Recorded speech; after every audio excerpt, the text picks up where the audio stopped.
สบายជាមួយការរីមិចរបស់ DJ RT វាចាក់ស្រុកស្វាយជេកភូមិភាគខាងត្បូងហ្នឹងបាទអូខេ let's go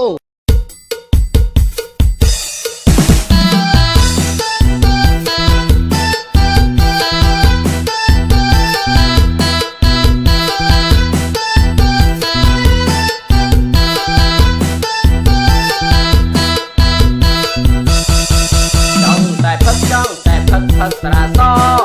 មិនពីអង្គគឺស្រាសពីដូនតាពេលស្រវឹងគឺអស្ចារ្យខ្ញុំសូមប្រាប់ថាមើលមុខនេះលក់ស្រួលណាស់ចង់តែផឹកស្រាបៀជួបគ្នាផឹកស្រាបៀឆ្ងាញ់ខ្លាំងណាស់ទោះជាក្មេងឬមនុស្សចាស់គេមិនប្រេបតាំងទៅរួមទុំបាសហុយនៃ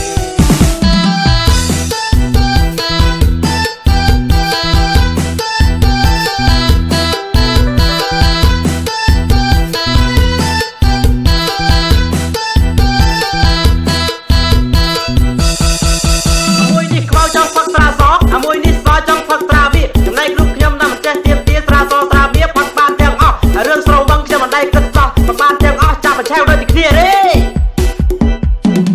ចង់ផឹកស្រាអីចង់ផឹកស្រាបៀចង់ផឹកស្រាអីចង់ផឹកស្រាសចង់ផឹកស្រាអីចង់ផឹកស្រាបៀចង់ផឹកស្រាអីចង់ផឹកស្រាសផឹកទី1